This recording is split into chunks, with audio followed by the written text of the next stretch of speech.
It began with a whisper that turned into a curse. In the temple of Asclepius, under the pale moonlight of 460 BCE, a newborn cried, a child destined to rewrite the laws of life and death. His name was Hippocrates of Kos. But what history rarely mentions is that from the moment he entered this world, strange things began to happen. Livestock died for no reason. The island's healers reported dreams of a serpent coiled around a staff, the same symbol that would later define medicine. And one night, a voice echoed in the temple. The one who learns the secrets of the body will defy the will of the gods. That night marked the beginning of a lifelong struggle, not between illness and health, but between divine power and human reason. Years later, Hippocrates grew under the shadow of that prophecy. His father, Hippocrates, was a physician serving the temple. His mother, Phanerete, came from a priestly bloodline. Every day, he watched as the sick crawled into the temple of Asclepius, clutching offerings and prayers, begging for divine mercy. But Hippocrates noticed something the priests refused to see. Some healed without the gods' help. He began keeping secret records, observations of the body, of fever, of wounds that healed when cleaned, and of those who died when the priest performed rituals instead of treatment. He wrote on papyrus scrolls, hidden beneath the temple floor. Those scrolls would one day shake the entire foundation of Greek belief. The world of ancient Greece was not ready for a man like him. Disease was seen as punishment, health as divine favor. To question that meant blasphemy. Yet Hippocrates' curiosity burned like a fever he couldn't cure. When he was only 16, a plague swept across Kos. Bodies piled outside the temple, and even the priests fell ill. The people prayed to Apollo, offered goats, and sang hymns. Nothing worked, so Hippocrates did the unthinkable. He entered the temple with a knife, not to sacrifice an animal, but to cut open the body of a dead man. It was forbidden. The penalty was death. He studied the organs, tracing veins and arteries with trembling fingers, noting their patterns. The gods do not live here, he whispered, but something greater does, knowledge. And that night, the prophecy of the temple echoed again. The torches flickered. The serpent's sigil fell from the altar.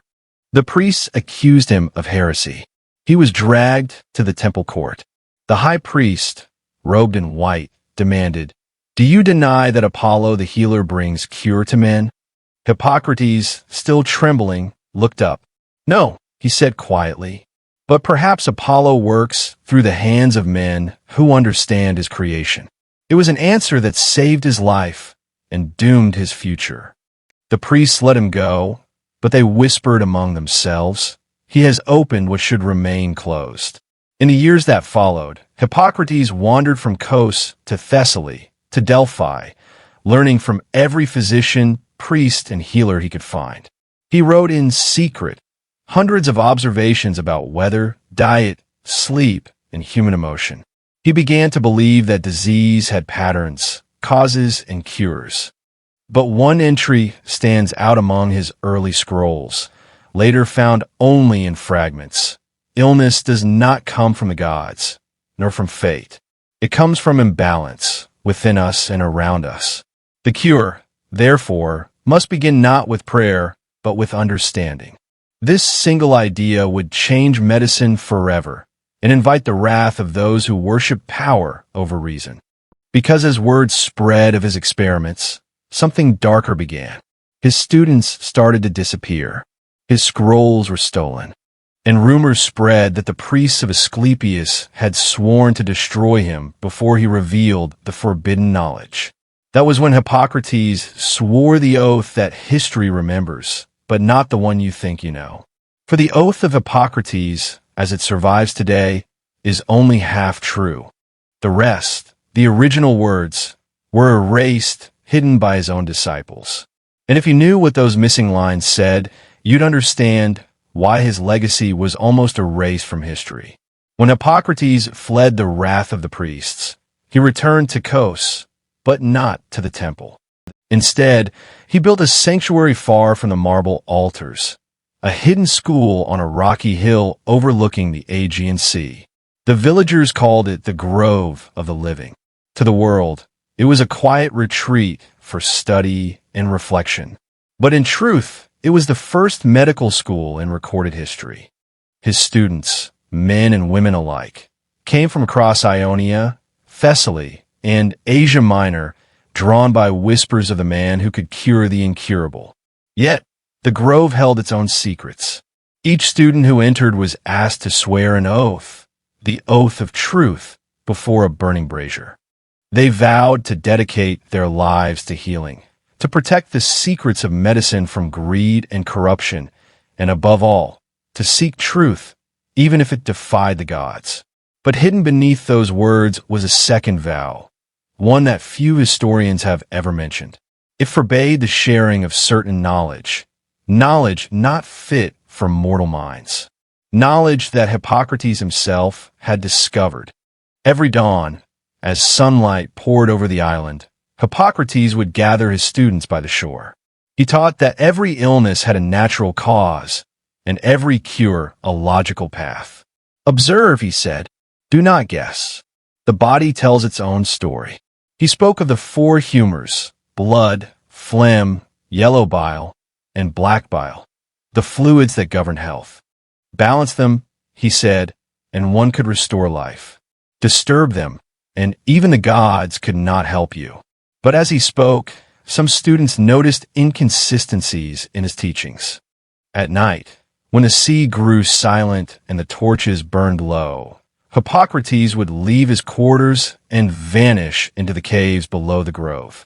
Only one student, Democedes, followed him once. What he saw would haunt him forever. Hippocrates stood before a series of carved stone tables, human bodies laid open, preserved with herbs and salt. On the walls were sketches of organs, vessels, and symbols resembling the serpent of Asclepius intertwined with something darker, a spiral. Democedes swore that the spiral was not a symbol, but a code. The next morning, Hippocrates confronted him.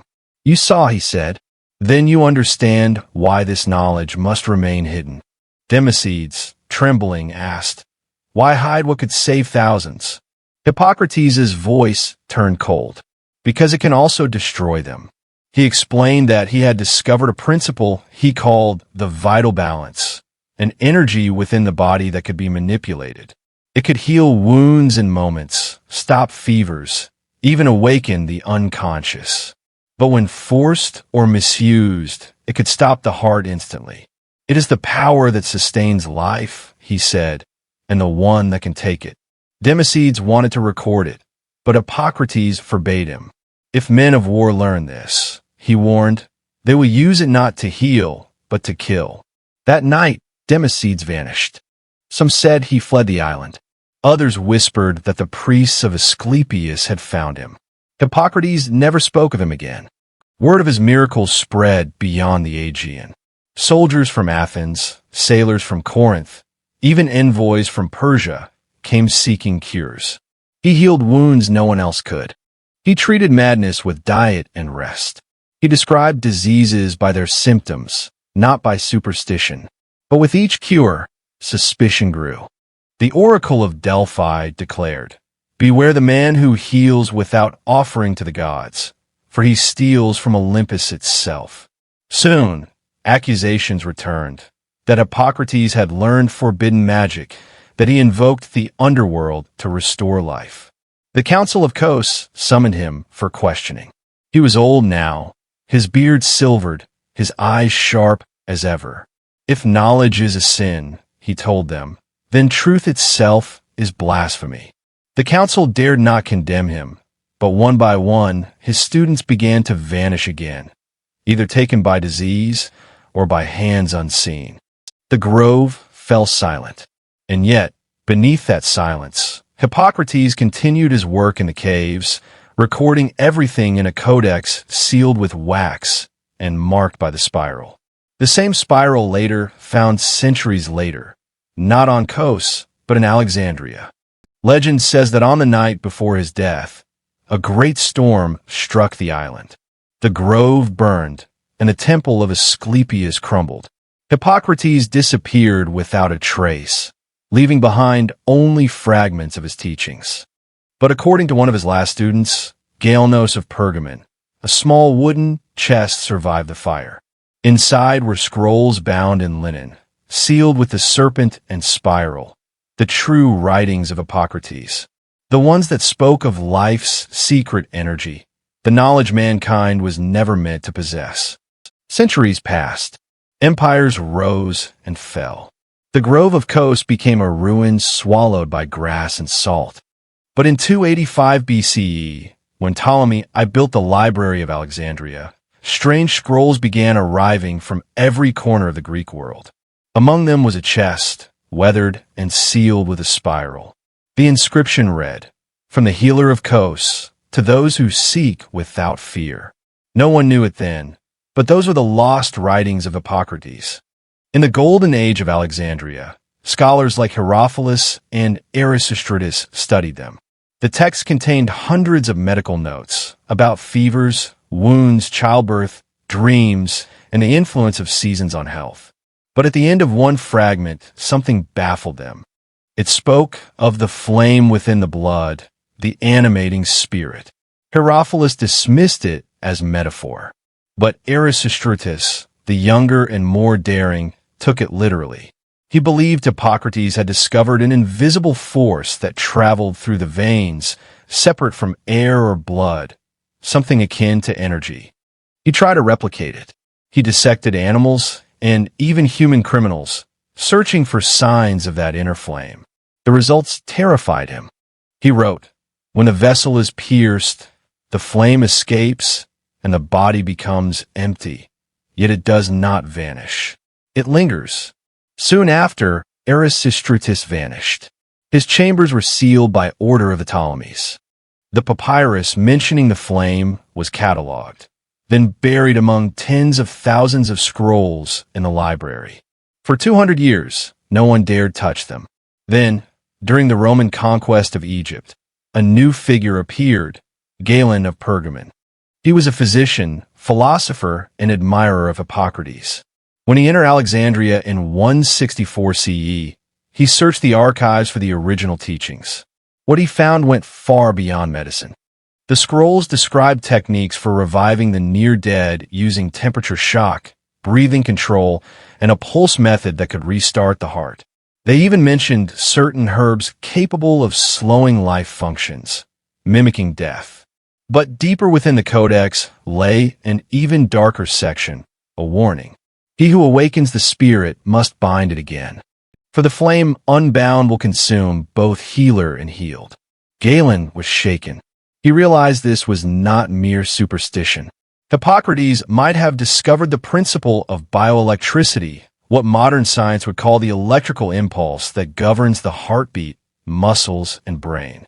But in his era, to claim that life itself was an electric spark was heresy. So Galen hid it, rewriting Hippocrates' notes into safe, accepted language. He kept the spiral mark in the margins as a silent sign, a whisper across time. Yet even Galen's caution could not protect the knowledge. When Julius Caesar's civil war reached Alexandria in 48 BCE, the library caught fire. The flames devoured shelves of scrolls, including the chest from Kos. Some say only fragments were saved by a handful of scholars who fled to Antioch. Those fragments resurfaced centuries later in Byzantium, copied into a manuscript known as Codex Spiralis. In it, a passage reads, "To restore the living, one must guide the inner current. To guide the current, one must first master silence and pulse." It sounded almost mystical, but Byzantine healers described cases where fainting soldiers were revived by rhythmic chest pressure and breath, techniques nearly identical to modern CPR. Was this what Hippocrates meant by awakening the spirit? If so, he wasn't just the father of medicine. He was the first man to touch the secret of life itself. But others read the same lines differently. The Church of Byzantium, fearing pagan contamination, declared the Codex Spiralis heretical. Copies were destroyed. The last known one disappeared from Constantinople after 1204, during the Crusaders' sack of the city. And yet, stories persisted. Sailors spoke of a scroll bound in wax, traded among secret healer orders, its seal marked by a serpent and spiral. They called it the breath of Kos. Centuries later, Renaissance physicians would stumble upon fragments of the same teachings. And they, too, would try to uncover what Hippocrates had truly found, the force that defied death. But what they awakened next would change medicine forever and almost destroy it. Next, by the time the Renaissance dawned, Europe had forgotten much of the wisdom of the ancients. Yet in hidden chambers beneath monasteries and apothecaries, scholars began whispering about a forbidden manuscript, a lost doctrine from Hippocrates himself. In 1492, a young physician named Niccolò Falco from Florence discovered a sealed wax cylinder among relics looted from Constantinople. It bore the unmistakable spiral, the mark of Kos. Inside was a single parchment, water-damaged but still legible. It read, "Where the spirit touches flesh, there lies the spark of creation. Guard it well, for it listens." Falco believed it was a fragment of the Codex Spiralis. He spent his life trying to decode it. His journals describe experiments with electrical fish, torpedo rays, used by Greek physicians to numb pain. When he pressed the creature to human skin, it produced shocks that dulled wounds. Then came the revelation. What if, Falco wrote, the god's thunder is not divine, but the same power that moves within us? Across Europe, secret societies began studying the inner current. They called it vital electricity, the living force of the human body. Alchemists believed Hippocrates had discovered it first, but had buried it beneath layers of metaphor to protect mankind from its misuse. By the late 18th century, a young Italian scientist named Luigi Galvani dissected a frog's leg and watched it twitch when touched by metal. The spark that jumped between nerve and muscle, that invisible pulse, matched exactly what Hippocrates described as the flame within the blood. For 2,000 years, the world had mocked the idea. Now it lived again, leaping from copper to flesh. But what no one realized was that Galvani's experiment was not original. Hidden among the Vatican's sealed archives, beneath the catalog heresies, was a letter dated 1495, signed by Niccolò Falco, addressed to the Medici. It described the same experiment. And at the bottom, a Latin phrase, Spiritus internus est fulmen humanum. The inner spirit is mankind's lightning. Meanwhile, whispers began spreading among physicians. Some patients revived after apparent death when struck by mild current from Galvani's machines. Others awoke different, their eyes distant, their heartbeat irregular, their minds lost in visions. Priests condemned it. You trespass upon the realm of God, they warned. But scientists called it resurrection through reason. They were unknowingly fulfilling Hippocrates' prophecy, awakening the spirit without binding it. In 1803, in a cold laboratory in Bologna, Galvani's nephew Giovanni Aldini performed the most infamous experiment of the century. Before a crowd of scholars, he applied electrical currents to the corpse of an executed criminal. The man's eyes opened. His limbs twitched. His mouth gasped as if for breath. Witnesses fled screaming. Aldini calmly wrote, "The flame unbound will rise again." The church silenced him. But the world had changed forever. The myth of divine life had been shattered by science. And yet, Aldini's private notes tell a different story. He wrote that during the experiment, the body whispered faint, impossible words before falling still. Words no man could explain. Kos, the flame, the trail of the Codex Spiralis vanished again after that. Some believed it was buried in the archives of the Royal Society in London. Others claimed the Freemasons held copies of the fragments as part of their initiation rites. In every era, someone tried to awaken the flame, and in every era, someone else tried to bury it. But then, in 1943, during the Allied invasion of Greece, a group of soldiers uncovered ruins near Kos. Among the rubble was a bronze urn sealed with tar. Inside lay parchment remains too fragile to move. On them were faint drawings, a human silhouette surrounded by waves and lightning bolts, marked again by the spiral. A soldier who saw it later told a journalist, "It looked like a diagram of electricity inside the body, like a map of the soul." The scrolls vanished into military custody, classified under medical antiquities. No one ever saw them again. Yet, declassified documents from 1968 describe a project codenamed Helios, where researchers attempted to replicate bioelectric healing inspired by ancient sources from Kos. They claimed temporary success, tissue regrowth, accelerated recovery, before the project abruptly shut down. The last line of the report reads simply, "The energy is real, but it listens." For nearly 2,500 years, every civilization that touched the secret of Hippocrates reached the same conclusion, that life is not just biology, but resonance, vibration, current, a spark that connects all living things. And yet, his final warning was always ignored. He who awakens the spirit must bind it again. Because somewhere, perhaps buried under the ruins of Kos, the cursed oath still waits. The true promise Hippocrates made to keep mankind from unleashing what it could not control. It was said that on the island of Kos, when the night is still and the sea quiet, one can hear a faint hum rising from beneath the earth. The locals call it the breath of the healer. Scientists call it nonsense. But those who have studied Hippocrates' life know there might be truth buried in the silence. In 1987, an archaeological team led by Dr. Callista Theron, began excavating near the ancient sanctuary believed to be the site of Hippocrates' school. Among the rubble of collapsed stones and olive roots, they found fragments of marble inscribed with phrases in ancient Ionic Greek.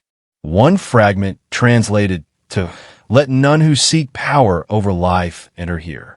Beneath it, a hidden chamber, sealed for over 2 millennia. Inside, they found clay jars filled with ash and burned scroll fragments, as if someone had tried to destroy them in haste. But one small bronze cylinder survived intact. The seal? A serpent. And beside it, the spiral. When they unrolled the parchment, most of it had faded to dust. But 3 words remained clear, inked in darker pigment than the rest. "Do not wake the flame." Dr. Theron sent the fragments to a lab in Athens for preservation. Within weeks, her research notes were confiscated by the Greek Ministry of Culture. The chamber was resealed. Official reports listed the discovery as ritual artifacts of unknown origin. But a year later, one of her assistants leaked a photograph, a diagram showing the human body surrounded by concentric circles with arrows connecting the brain, heart, and spine. Each line was annotated with the word energia. Modern scholars translated it simply as energy. But in Hippocrates' time, that word carried a different meaning. Living motion, the essence that drives existence. If true, then the father of medicine hadn't just discovered anatomy or pathology. He had uncovered the blueprint of a human energy field 2,000 years before science caught up. Meanwhile, a team of biomedical engineers from Zurich examined the leaked image. They found that the diagram's pathways matched the electrical conduction system of the human body, the same current that keeps the heart beating. And when they reconstructed the measurements, something eerie appeared, a frequency pattern corresponding to 7.83 Hz, known today as the Schumann resonance, the natural electromagnetic pulse of the Earth itself. How could Hippocrates, a man from 460 BCE, have known this? Unless, of course, the ancients had a form of understanding we've long forgotten, a way of sensing the harmony between body, earth, and air without the tools we rely on today.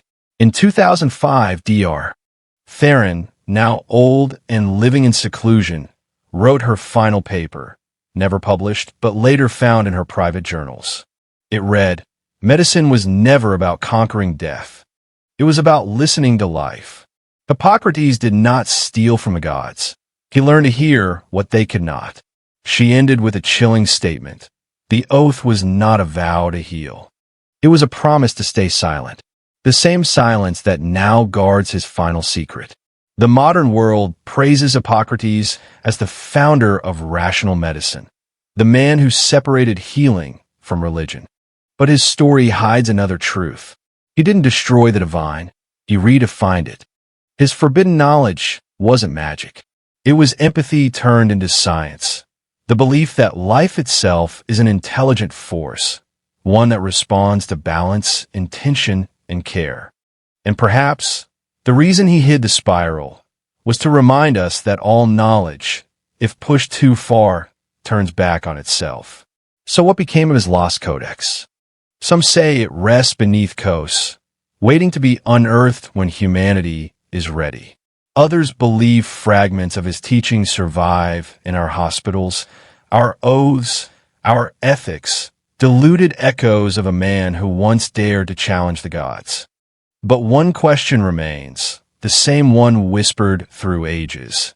If Hippocrates truly discovered the spark of life, did he ever find a way to control it? No one knows. Yet every heartbeat, every pulse, every surge of electricity inside us might be the same flame within the blood that he wrote about so long ago. And maybe, just maybe it's still listening,